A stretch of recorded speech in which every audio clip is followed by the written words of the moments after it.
Assalamualaikum warahmatullahi wabarakatuh. Kami dari kelompok 2 akan mempresentasikan materi mengenai siklus asam sitrat dan interrelasinya dengan metabolisme biomolekul.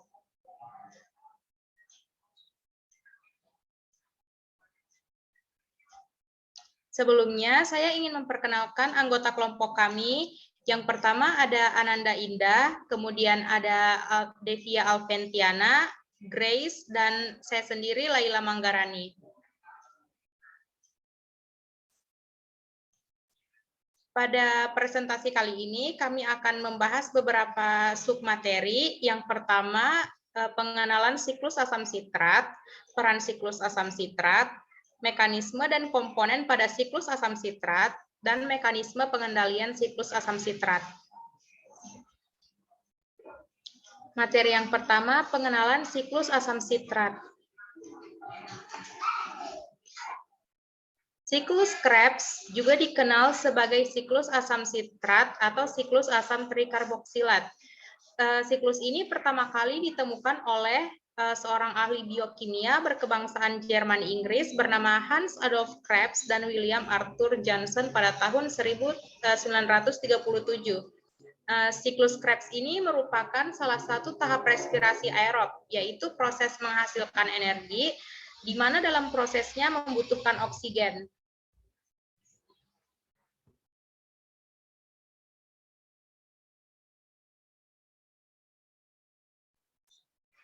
Baik, sebelum saya membahas lebih lanjut, saya ingin menjelaskan perbedaan pernapasan dan respirasi terlebih dahulu. Pernapasan merupakan proses fisik yang melibatkan pertukaran gas dengan memasukkan oksigen dan mengeluarkan karbon dioksida. Respirasi merupakan proses biokimia untuk melepaskan energi dari senyawa organik yang kemudian digunakan untuk melakukan berbagai aktivitas fisik. Selanjutnya, pernafasan terdiri dari dua langkah, yaitu inhalasi dan ekshalasi. Sedangkan respirasi terdiri dari 3 proses, yaitu glikolisis, siklus Krebs, dan rantai transport elektron. Kemudian pernapasan mencakup tindakan sukarela dan tidak disengaja, sementara respirasi adalah tindakan yang tidak disengaja. Pernafasan memberikan oksigen ke berbagai bagian tubuh, sedangkan respirasi menghasilkan energi dalam jumlah besar melalui degradasi senyawa organik.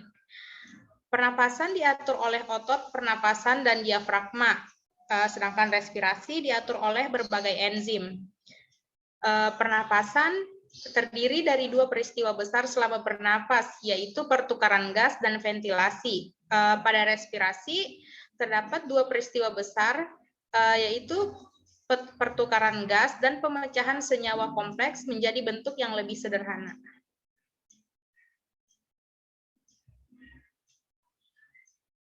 Boleh di next. Kemudian ada respirasi aerob dan anaerob. Respirasi aerob ini merupakan respirasi di mana terdapat oksigen.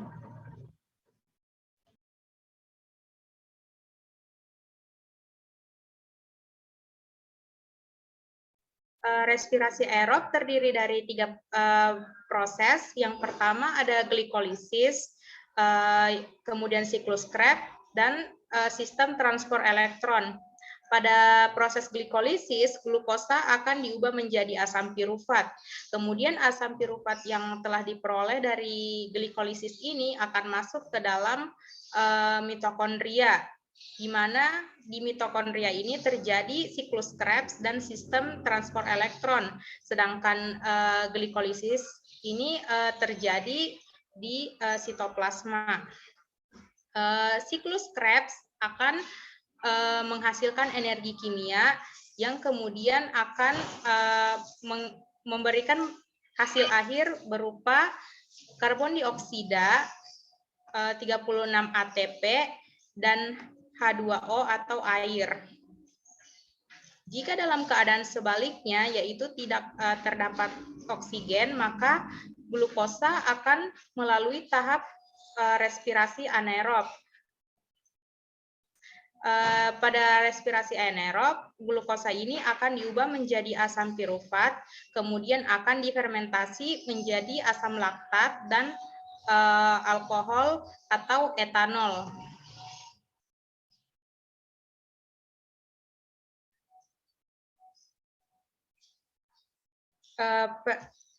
Yang pertama ada fermentasi asam laktat. Pada proses fermentasi asam laktat ini dimulai dari lintasan glikolisis yang menghasilkan asam pirufat. Nah, karena tidak tersedianya oksigen, maka asam pirufat akan mengalami degradasi molekul dan dikatalisis oleh enzim asam laktat dehidrogenase dan direduksi oleh NADH untuk menghasilkan energi dan asam laktat. Nah, asam pirufat ini direduksi karena menerima H dari NADH yang terbentuk saat glikolisis. Peristiwa ini hanya menghasilkan 2 ATP untuk setiap molekul glukosa yang direspirasi. Nah, untuk fermentasi alkohol, proses ini terjadi pada beberapa mikroorganisme seperti jamur atau ragi. Organisme ini akan mengubah glukosa melalui fermentasi menjadi alkohol atau etanol. Proses ini dikatakan sebagai pemborosan karena sebagian besar energi yang terkandung dalam molekul glukosa masih tersimpan di dalam alkohol. Itulah sebabnya alkohol atau etanol dapat digunakan sebagai bahan bakar atau sumber energi. Fermentasi alkohol pada mikroorganisme merupakan proses yang berbahaya bila konsentrasi etanolnya itu tinggi.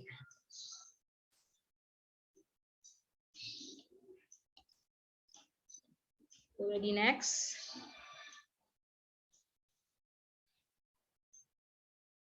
Selanjutnya, tujuan terjadinya siklus asam sitrat atau siklus Krebs.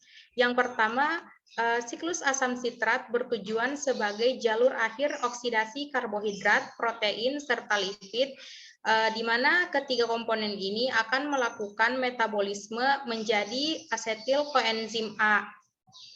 Kemudian, siklus Krebs ini akan menghasilkan sebagian besar karbon dioksida dengan melakukan oksidasi terhadap glukosa. Siklus Krebs juga menghasilkan sejumlah koenzim tereduksi yang menggerakkan suatu rantai pernapasan. Nah, rantai pernapasan ini nantinya akan memproduksi ATP atau adenosin trifosfat. Kemudian, siklus Krebs menyediakan sejumlah bahan untuk kebutuhan sintesis protein serta asam nukleat. Kemudian, siklus Krebs akan mengkonversi sejumlah energi serta zat yang berlebihan untuk digunakan pada sintesis asam lemak sebelum pembentukan trigliserida untuk penimbunan lemak. Dan siklus Krebs ini bertindak sebagai pengendalian langsung maupun tidak langsung terhadap sistem enzim dengan melakukan komponen siklus.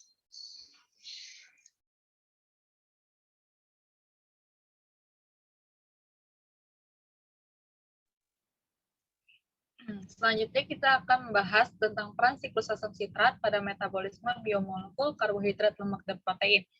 Seperti yang tadi sudah dijelaskan mengenai tujuan siklus Krebs, yang pertama itu bekerja sebagai lintasan akhir bersama untuk oksidasi karbohidrat, lipid, dan protein. Maka itu kita harus mengetahui terlebih dahulu jalur metabolisme dari karbohidrat, protein, dan lipid ini. Pertama, kita akan membahas tentang jalur metabolisme dari karbohidrat. Nah, pada karbohidrat itu nantinya jika glukosa tidak akan digunakan sebagai energi, maka nantinya dia akan disimpan sebagai glikogen. Nah, nantinya jika glukosa ini jika kondisi sel kita memerlukan energi, maka nanti glukosa ini akan dipecah melalui proses glikolisis. Nanti dia akan memecah menjadi lebih sederhana, yaitu menjadi pirufat. Pirufat disertai dengan pembentukan ATP dan NADH. Nanti apabila oksigen tersedia, nanti hasil glikolisis akan masuk ke mitokondria untuk mengalami proses dekarboksilasi oksidatif. Nanti jalur ini merupakan jalur respirasi aerob dan asam pirufat masuk ke mitokondria diubah menjadi 2-asetil-CoA. Reaksi ini disebut dengan dekarboksilasi oksidatif karena terjadi oksidasi dan kehilangan gugus karboksil menjadi CO2. Reaksi ini nanti memerlukan koenzim AA yang berasal dari asam pentotenat dan reaksinya memerlukan TTP atau tiamin pirofosfat. Nah, asetil-CoA hasil dari dekarboksilasi oksidatif dengan oksalosetat dengan enzim sintetase menghasilkan asam sitrat. Nanti reaksi ini bersifat reversible. Produk metabolisme berupa elektron berenergi tinggi akan diproses lebih lanjut menghasilkan fosforilyasi oksidatif.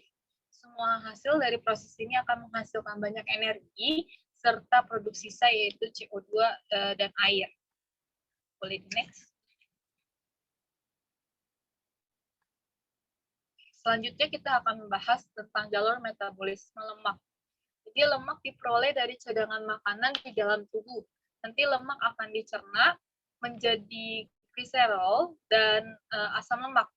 Nanti gliserol sendiri akan diubah menjadi gliseraldehid 3-fosfat. Gliseraldehid 3-fosfat. Nah, sebagian besar energi pada lemak yang disimpan pada asam lemak akan mengalami proses beta oksidasi yang menghasilkan asetil koenzim A.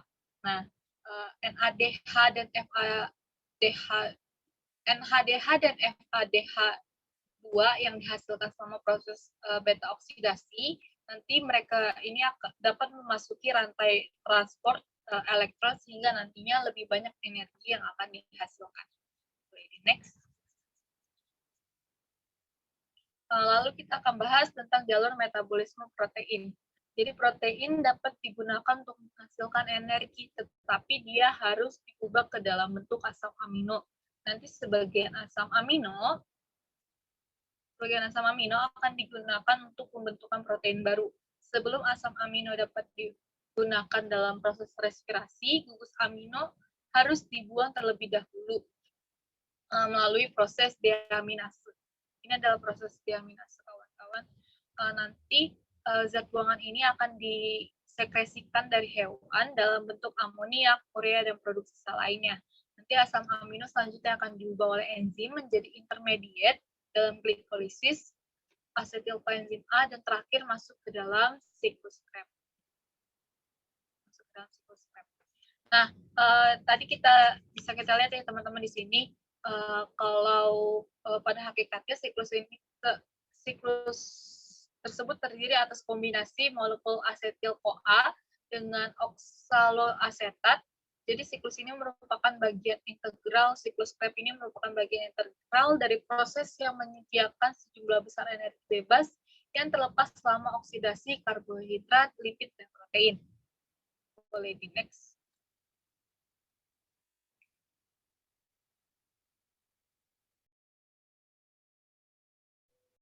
Selanjutnya di sini saya akan bahas mengenai produksi asetil-CoA. Jadi sebelum kita mempelajari lebih lanjut mengenai siklus asam sitrat atau siklus Krebs ini, kita harus tahu bahwa mekanisme ini itu dia harus membutuhkan sebuah komponen, yaitu asetil-CoA.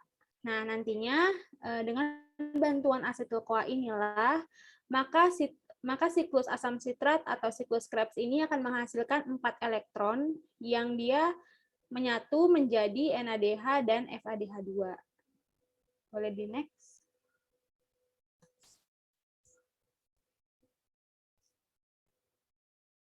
Yang pertama, pirufat dioksidasi menjadi asetil-CoA dan CO2. Jadi reaksi keseluruhan yang dikatalisis oleh kompleks pirufat dihidrogenase adalah dekarboksilasi oksidatif. Nah, di sini kita lihat pirufat itu diubah menjadi asetil-CoA dengan bantuan enzim yang dinamakan pirufat dihidrogenase. Di mana di sini kita juga bisa lihat perubahan NAD+ menjadi NADH. Nah, terus delta G-nya juga dapat kita lihat bernilai minus 33,4 kJ per mol. Nah, mengapa dia delta G-nya menjadi minus? Karena dia termasuk reaksi hidrolisis tinggi, seperti itu. Boleh di next.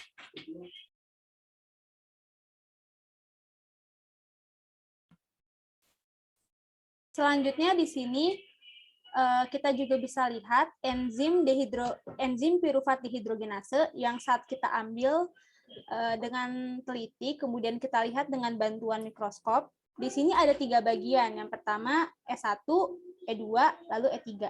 Nah, kita lihat pada E1 ini dinamakan pirufat dihidrogenase pada bagian warna kuning ini.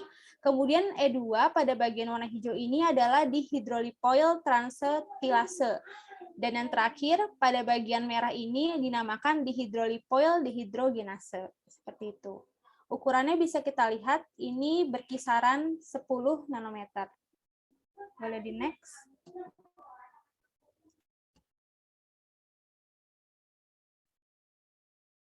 Nah, kemudian di sini kita akan masuk ke mekanisme dari siklus Krebs.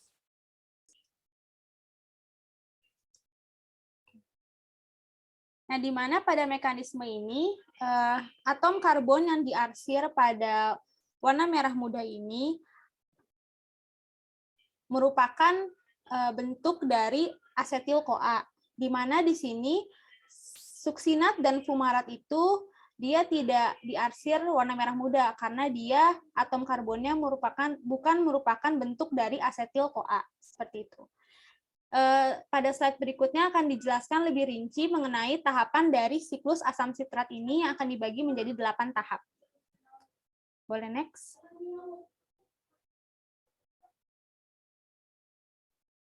Yang pertama itu adalah pembentukan sitrat, di mana reaksi pertama dari siklus ini adalah perubahan asetil-CoA dengan oksaloasetat, kemudian akan membentuk sitrat dengan bantuan enzimnya yaitu sitrat sintase.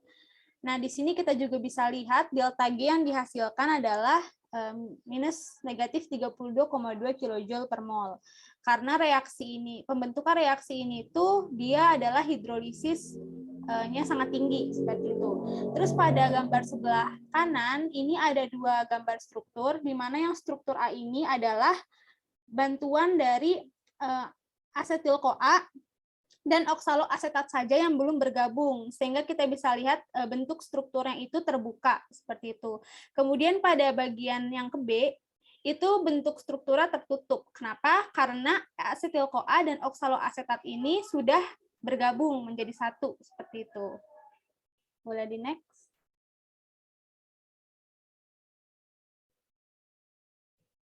Oke, selanjutnya akan dijelaskan oleh rekan saya.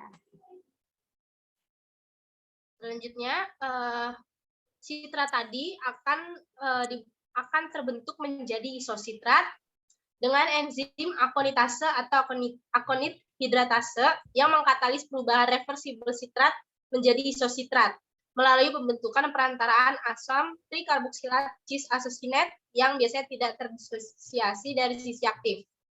Delta G-nya sama dengan 13,3 kJ per mol. Dapat lihat seperti pada gambar ya, teman-teman.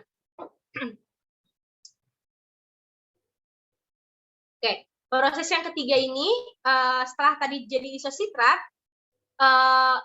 isositrat akan berubah menjadi oksalosusinet terlebih dahulu, lalu dia berubah menjadi alfa ketoglutarat dan juga menghasilkan CO2 pada proses ini. Pada proses ini juga terjadi reduksi NADP+ menjadi NADPH dan H+. Ada 2 bentuk isositrat dehidrogenase yang berbeda di semua sel. Untuk NAD adalah enzim yang bergantung pada NAD, terjadi di matriks mitokondria dan berfungsi dalam siklus asam sitrat. Sedangkan NADP adalah yang ditemukan di matriks mitokondria dan sitosol, menghasilkan NADPH, yang penting untuk jalur anabolik reduktif nantinya seperti asam lemak dan sintesis sterol. Delta G-nya min 0,21 kJ per mol.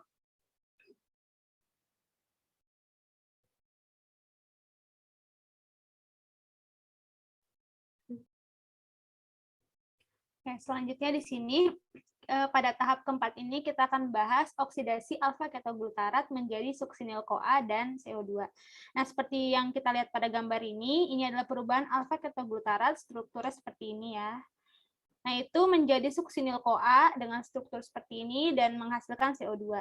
Kita lihat juga delta G-nya minus 33,5 kJ per mol. Nah, bantuan reaksi ini tuh dia dibantu dengan enzim yang dinamakan alfa-ketoglutarat dehidrogenase. Nah, di sini terjadi perubahan dari NAD+, dia menangkap satu elektron menjadi NADH, seperti itu. Boleh di next. Oke, selanjutnya yang kelima adalah konversi suksinil-CoA menjadi suksinal. Nah, kita lihat di sini suksinil-CoA itu dirubah menjadi suksinat dengan bantuan enzim yang dinamakan suksinil-CoA sintase. Nah, kemudian pada enzim ini yang mengkatalisis reaksi ini tuh bersifat reversibel. Seperti itu. Dan juga pada langkah ini tuh energi yang dilepaskan dalam pemutusan ikatan ini itu dia hanya negatif 2,9 kJ per mol. Kenapa? Karena energi yang dilepaskan dalam pemutusan ikatan ini itu digunakan untuk mendorong sintesis ikatan yang dinamakan fosfoanhidrida, baik dalam GTP ataupun baik dalam GDP, seperti itu. Boleh di next.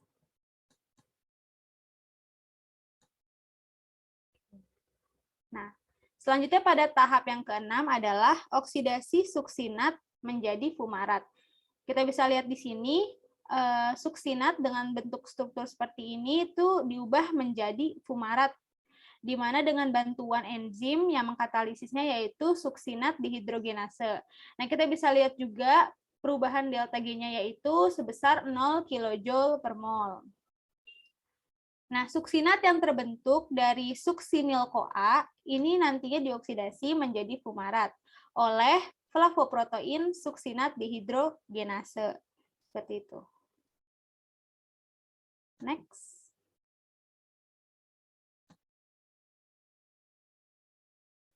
Oke. Yang ketujuh adalah hidrasi fumarat menjadi malat. Fumarat pertama itu akan diubah dulu bentuknya menjadi bentuk karbonion. Kita bisa lihat sini adalah bentuk karbonion itu dengan bantuan enzim fumarase. Nah, di sini OH bergabung pada reaksi ini sehingga pada struktur di sebelah kanan ini ada OH-nya. Kemudian pada bentuk selanjutnya carbanion transition state ini itu akan diubah bentuknya menjadi L-malat dengan bantuan enzim yang serupa yaitu fumarase. Nah, di sini gugus H+ bergabung, kemudian bisa dilihat hasilnya pada struktur L-malat ini.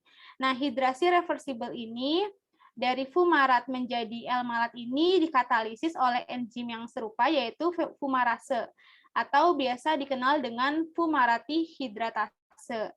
Nah, keadaan transisi dalam reaksi ini itu adalah karbanion atau bisa dikatakan transisi state seperti itu. Next. Oke, pada tahap terakhir dari siklus Krebs ini ada oksidasi malat menjadi oksaloasetat. Nah, L-malat yang tadi dihasilkan pada tahap sebelumnya ini dia menjadi oksaloasetat dengan bantuan enzim yang dinamakan L-malat dehidrogenase. Nah, di sini kita lihat bahwa NAD+ ini berubah, ini direduksi menjadi NADH ditambah H+. Nah, pada reaksi terakhir dari siklus asam sitrat ini, L-malat dehidrogenase mengkatalisis oksidasi L-malat menjadi oksaloasetat, ditambah dengan reduksi NAD+ menjadi NADH. Oke, boleh di next.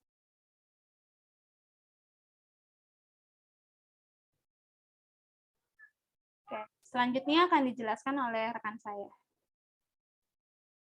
Jadi sehingga kita dapat mengetahui nih jumlah energi yang terbentuk dari oksidasi 1 mol asetil-CoA yang lewat siklus Krebs tadi. 3 mol NADH dan H+ yang akan masuk rantai respirasi setara dengan 9 mol ATP. Lalu ada 1 mol FHDH2 yang akan masuk rantai respirasi menghasilkan 2 mol ATP. Lalu juga ada enzim suksinat tiokinase yang menghasilkan 1 mol ATP atau GTP. Dan yang terakhir sehingga dihasilkan 12 mol ATP dari 1 mol asetil-CoA. Jadi kalau ada 2 mol, maka jadi 24 mol ATP.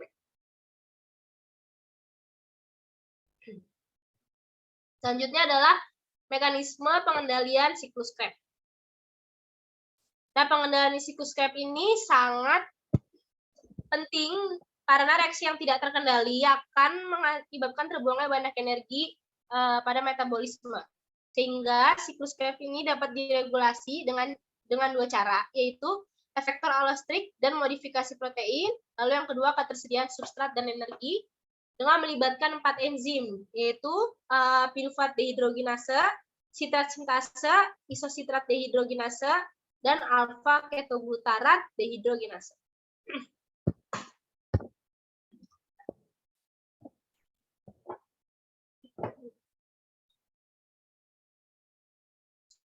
Oke,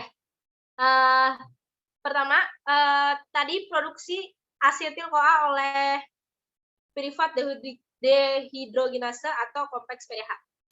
Asam pirufat yang tadi telah masuk ke dalam mitokondria akan dikonversi menjadi asetil-CoA dan CO2, seperti yang tadi dijelaskan oleh teman-teman saya, dengan bantuan kompleks pirufat dehidrogenase atau kita sebut PDH. PDH ini punya 3 subunit protein dan butuh 5 kofaktor untuk fungsi enzimatiknya. Kompleks PDH ini dihambat oleh ATP, asetil-CoA, dan NADH. Dan aktivitas PDH ini diatur oleh 3 mekanisme, yaitu ada regulasi allosterik, modifikasi kovalen protein, dan ada regulasi transkripsi. Oke, yang regulasi allosterik. Regulasi allosterik PDH ini memerlukan mekanisme langsung dari aktivasi substrat atau penghambat produk. Ini dihambat ketika terdapat asam lemak, asetil-CoA, dan rasio ATP per ADP dan NADH per NAD+, selnya tinggi. Lalu ini dapat didorong ketika kebutuhan energi tinggi dan sel membutuhkan flux asetil-CoA yang lebih besar ke dalam siklus Krebs. Untuk mekanisme selanjutnya ini ada modifikasi kovalen protein. Ini terjadi ketika subunit pertama atau S1, yaitu pirufat dehidrogenase dari PDH, terfosforilasi secara reversibel. Kalau pada gambar S1 ini ada yang di lingkaran berwarna merah muda, yang pink. Dan yang ketiga ini mekanisme regulasi transkripsi. Ini bergantung pada jumlah enzim yang diproduksi dalam kondisi ketika puasa dan ketika makan. Kalau ketika puasa, produksi enzimnya akan berkurang. Lalu sebaliknya ketika keadaan makan, maka produksi enzim ini akan meningkat. Selanjutnya adalah pengaturan siklus asam sitrat pada 3 langkah eksergonik. Jadi tadi setelah dibahas 8 tahap siklus Krebs, setiap siklus ini menghasilkan perubahan energi bebas, di mana 3 dari 8 itu menghasilkan perubahan energi bebas yang negatif dan berjalan secara eksergonik kuat. Yaitu ada sitrat sintase, isositrat dehidrogenase, dan alfa ketoglutarat dehidrogenase. Kalau untuk sitrat sintase sendiri itu dihambat oleh ketersediaan substratnya, itu ada asetil-CoA dan oksaloasetat dan ATP, dapat ditingkatkan dengan ADP yang membebaskan penghambatan sitrat sintase. Untuk yang kedua itu isositrat dehidrogenase, dihambat oleh ATP dan NADH pada kondisi ketika NADH per NAD plusnya tinggi. Ditingkatkan oleh ADP juga, dan yang terakhir ini ada alfa ketoglutarat dehidrogenase yang akan dihambat ketika ketersediaan suksinil, CoA, ATP, dan NADH ini tidak ada, lalu dapat ditingkatkan dengan ADP. Oke. Selain tiga enzim tadi, kalsium ini juga ternyata bisa sebagai pengatur siklus asam sitrat. Nah, kalsium ini berperan sebagai pengatur siklus asam sitrat dengan cara peningkatan konsentrasi ion ADP dan kalsium Ca2+ yang merupakan konsekuensi dari perubahan dalam aktivitas selular. Oleh karena itu, sinyal yang merangsang kontraksi otot akan mengaktifkan produksi ATP yang menopang melalui siklus asam sitrat.